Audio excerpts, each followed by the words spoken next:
They gave Nathaniel Cross 1 hour to run, because terror to them looked better with a head start. But by the third sunrise, the men who had called him property were afraid to say his name above a whisper. October 17th, 1859. Bayou, Black, Louisiana. The afternoon heat sat over the sugar plantation like wet cloth pressed against a mouth. Cane blades hung still. The drainage ditches steamed. Beyond the boiling rows, the cypress swamp waited in a dark green wall, deep enough to swallow sound, deep enough to make proud men lower their voices without knowing why. Near the sugar house, 6 white men had gathered for amusement, not law, not order, amusement. Armand Levine stood at the center of them with a silver watch in his hand and rum on his breath. He was 48, soft in the face, clean in the hands, and polished in the way men become polished when other people are forced to carry the filth of their lives. Around him stood Victor Harlan, Jude Sorrell, Matthew Bell, Etienne Carver, and Rufus Dale. Planters, gamblers, borrowers, buyers of people. Men with horses, rifles, dogs, and the easy laughter of those who had never been made to answer for what they enjoyed. In front of them stood Nathaniel Cross, 33 years old, black, enslaved since boyhood, lean from work that never ended. Shoulders hardened by moving cane, dragging timber, and hauling wet cordwood through water that could pull the boot from a man's foot.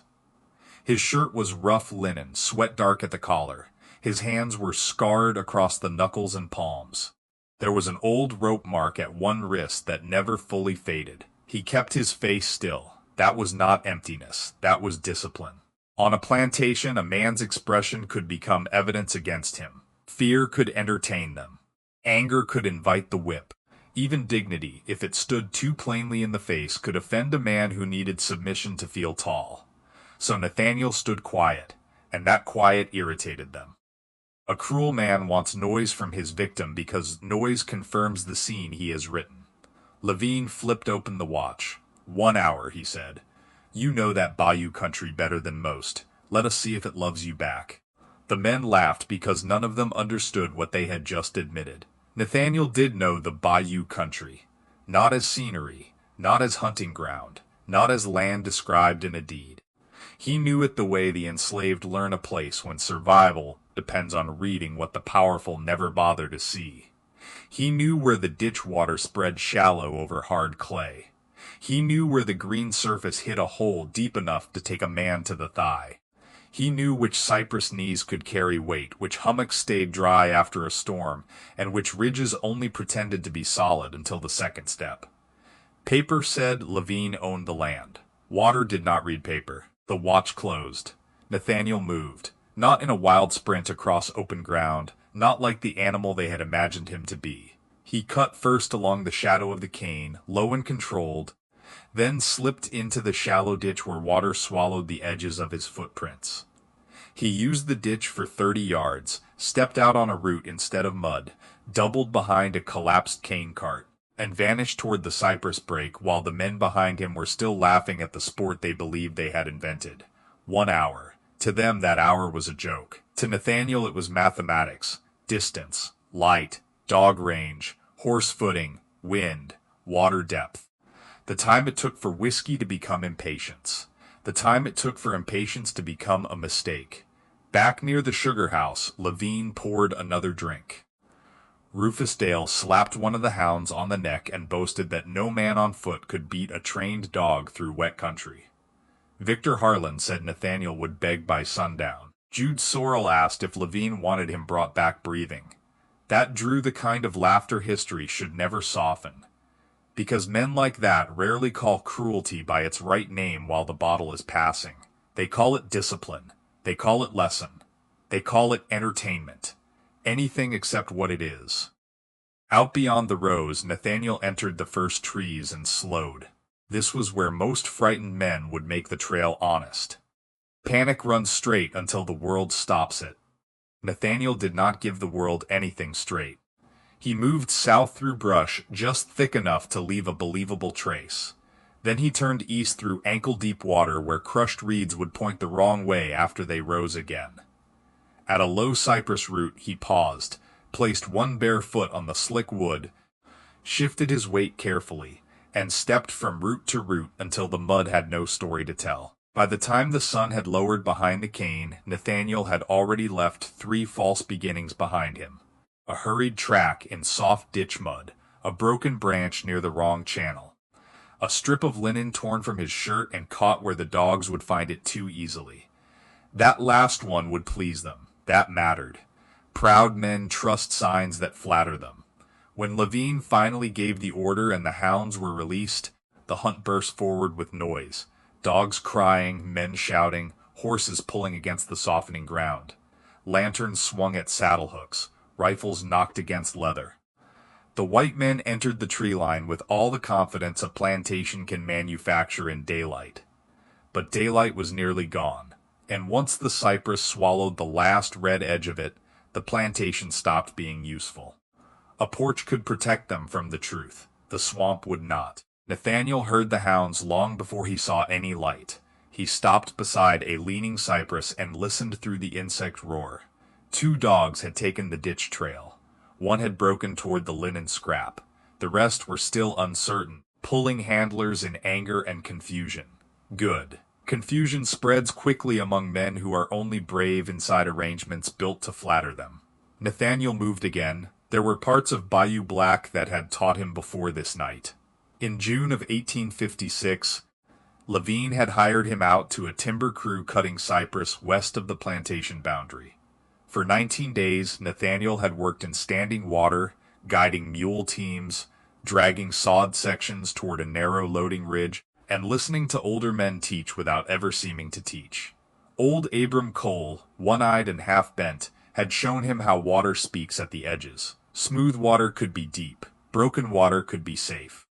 Reeds leaning without wind meant current under the weeds. Mosquito clouds sometimes hovered where the ground changed temperature below them. Samuel Greer had taught him birds. If egrets lifted all at once from a marsh pocket, something had entered that pocket. If frogs went silent in a line, movement had crossed that line. A man forbidden books can still become literate in other libraries. And Josiah Vale, who had once run for 2 nights before being sold back south, taught him the cruelest lesson of all. The dog follows what the man leaves, Josiah had said, so don't leave yourself. Nathaniel remembered. At the first deep cut, he stepped into water up to his thighs and moved against the bank where roots took some of his weight. Then he crossed under a fallen limb, climbed onto a hummock thick with palmetto, and used a dead branch to rake the mud lightly behind him. Not enough to look cleaned. That would be suspicious. Just enough to make the marks argue with themselves. Behind him, the dogs roared, then split, then roared again in a different direction. Men cursed. A horse balked. One lantern flashed between trees and disappeared. Nathaniel kept moving. He did not smile. There are feelings a hunted man cannot afford until later. Night settled heavy over the bayou. The air grew wet and close. Spanish moss hung down like torn cloth. The water took the moon in broken pieces and handed back shapes that were not trustworthy. For the men behind him, the world began to change. At first, they still spoke loudly. Levine ordered the dogs forward. Harlan joked that Nathaniel had probably sunk himself in mud before the first mile. Dale swore the hounds were close. Matthew Bell warned the others to keep clear of the deeper water, then almost rode his mare into it. The laughter thinned after that. It did not disappear all at once. Cruelty gives up its music slowly.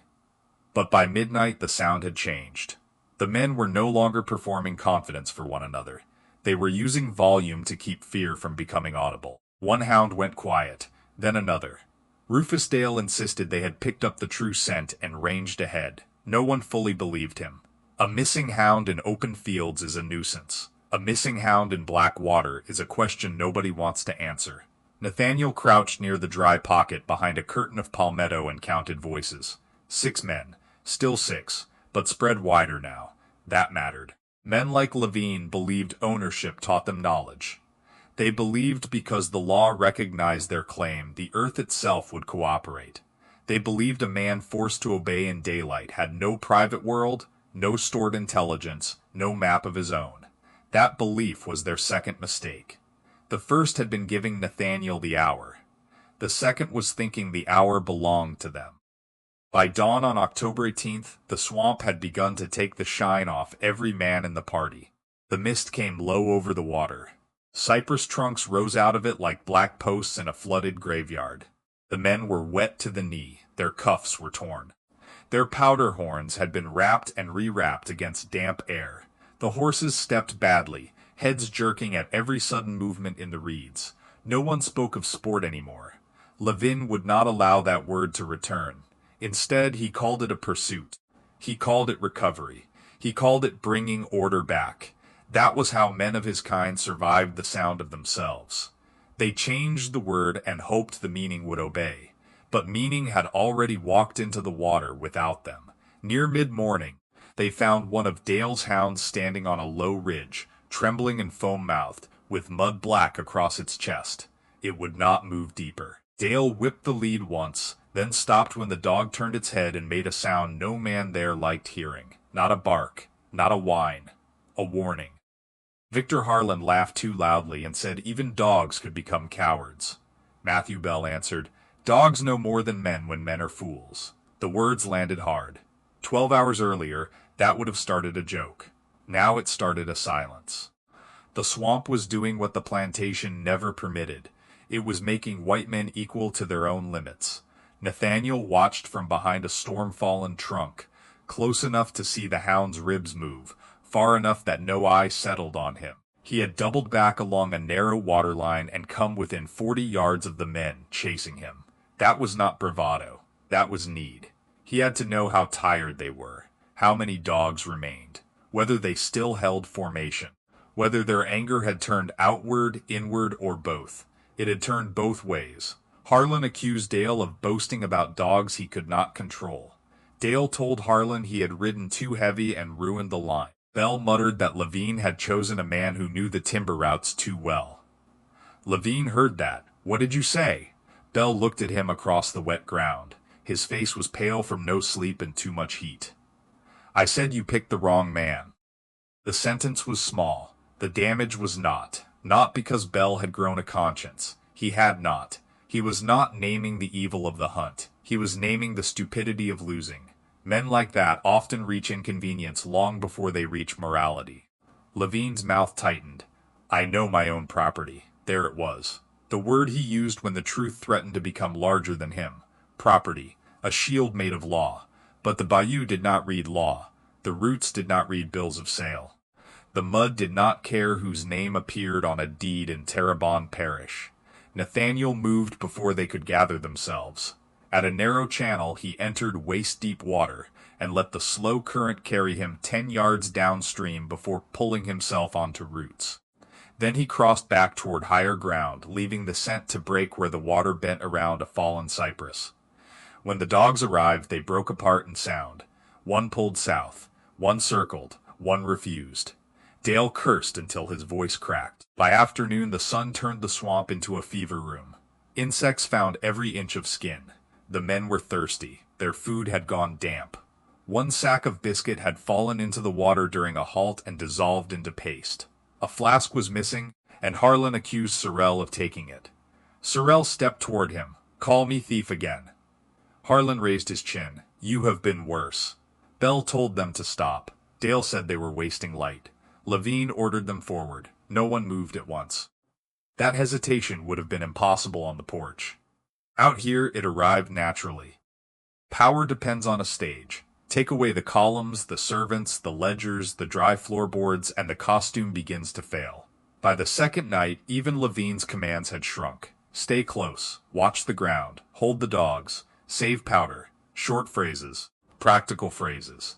The language of a man no longer ruling the scene, only trying to survive it without admitting the change. Nathaniel kept ahead, sometimes by a mile, sometimes by less than 100 yards. He slept in fragments, never flat on the ground, never long enough for stiffness to claim him.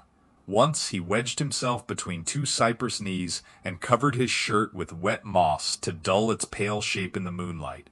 Once, he chewed raw cane he had carried from the field and let the sweetness sit in his mouth without swallowing too fast.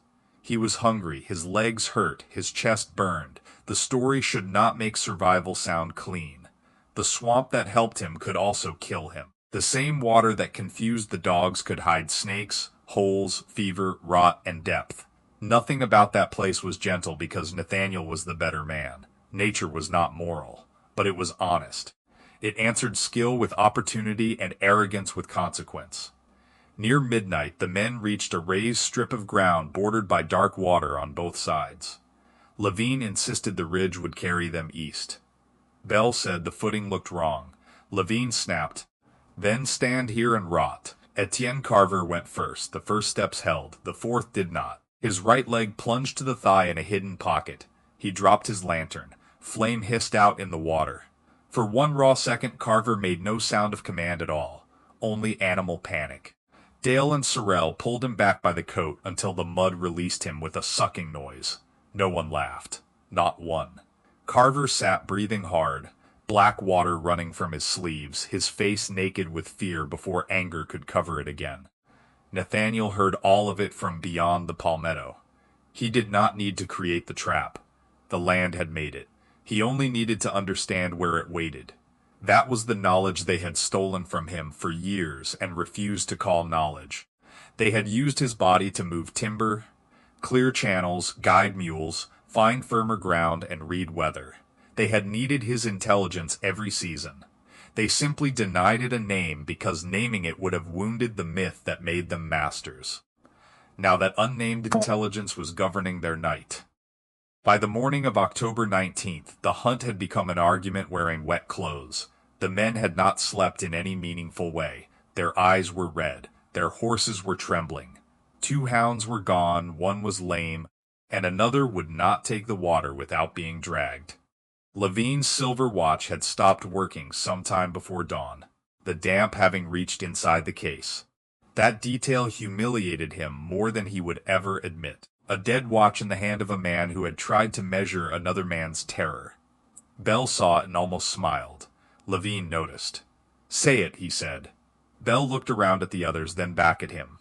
"You wanted a show." The swamp went quiet around the words. Not completely. Insects still moved. Water still clicked softly against roots. But among the men, a different silence entered. You wanted a show. That was the truth without its Sunday clothing. Not order, not recovery, not discipline. A show. A man turned loose so white men could drink beside his fear.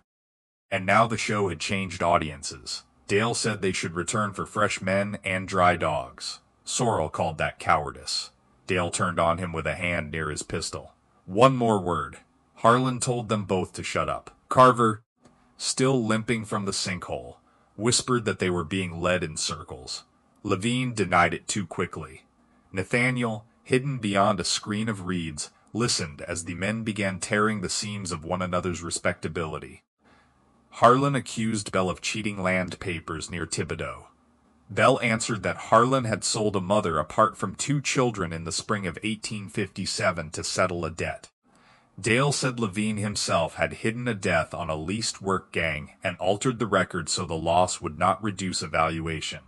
Levine lunged toward him. The others stepped between them. No one denied the world those accusations came from.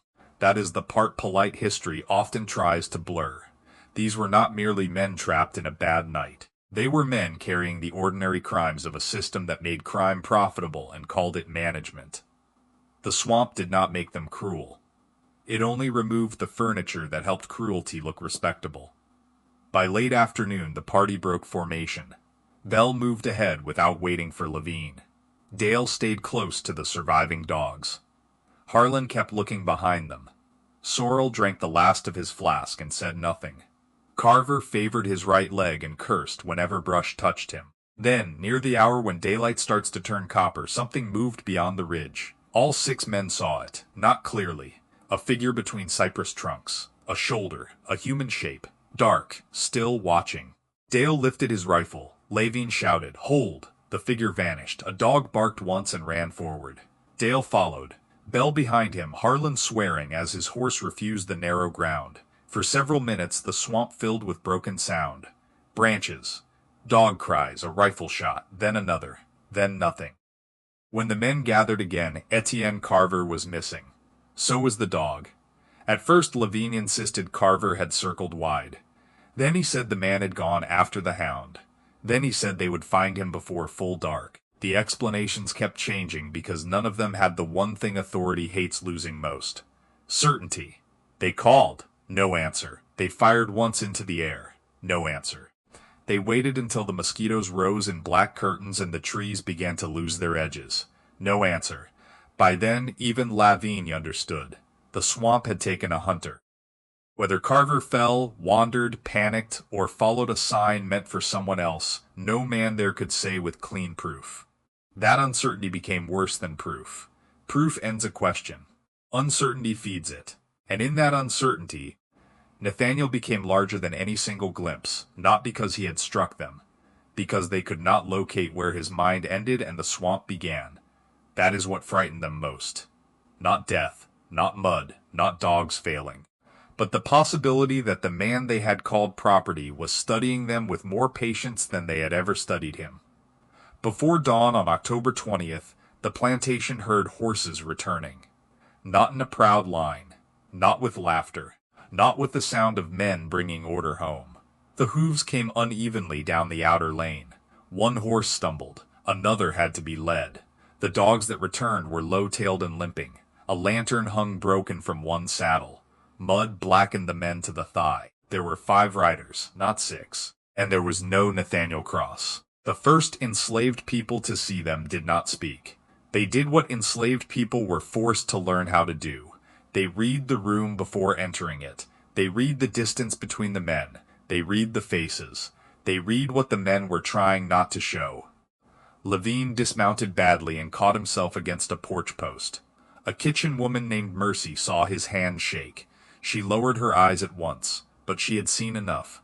Harlan's shirt was torn open at the sleeve. Belle carried no hat and would not meet Lavigne's eyes.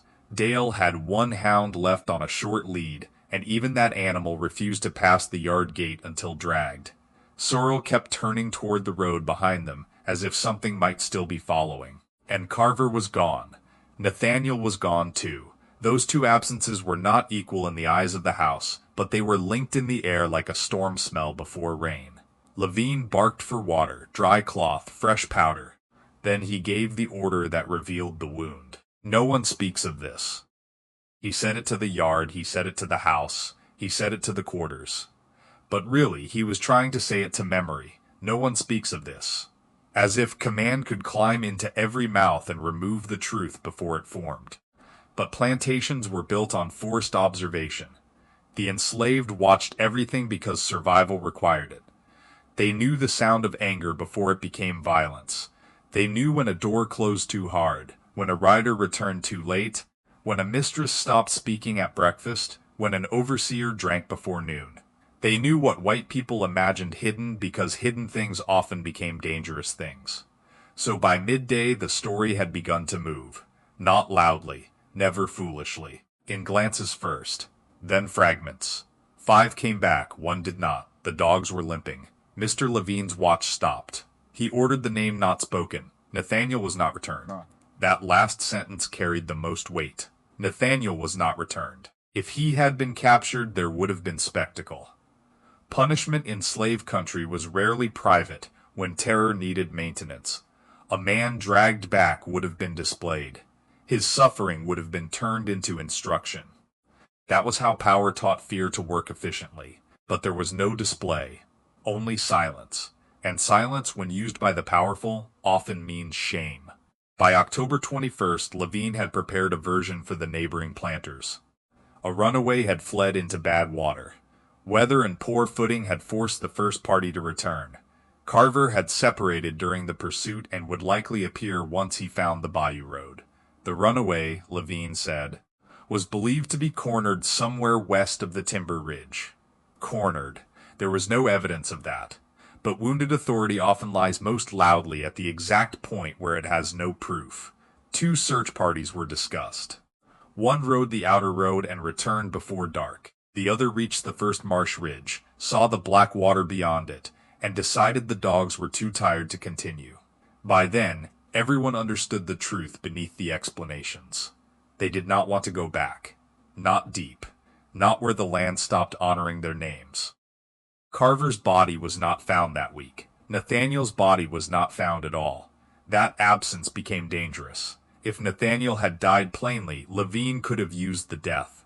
The wilderness took him. Let that be a lesson. The story could be folded back into order. But no body means no ending. No ending means interpretation. And interpretation in the hands of the oppressed is one of tyranny's oldest fears. The story crossed from plantation to plantation the way forbidden truth often travels. A wagon driver heard it near a feed shed. A laundress carried it to a neighboring kitchen. A timber hand repeated it beside a pirogue landing. A child heard only one sentence and remembered it for years. They gave him an hour, and 3 days later they came back afraid. No one should turn that into an easy victory. Louisiana was still slave country in 1859. The patrols still rode. The ledgers still named human beings as property. Families could still be split by debt, death, whim, or sale. The plantations still worked. The cane still cut hands. The whip still existed. The law still leaned toward men like Lavin with all its weight. Nathaniel's run did not break the system, but it broke something the system needed. The assumption that white control was inevitable. The master class depended on more than guns and paper. It depended on performance. The master must look unshaken.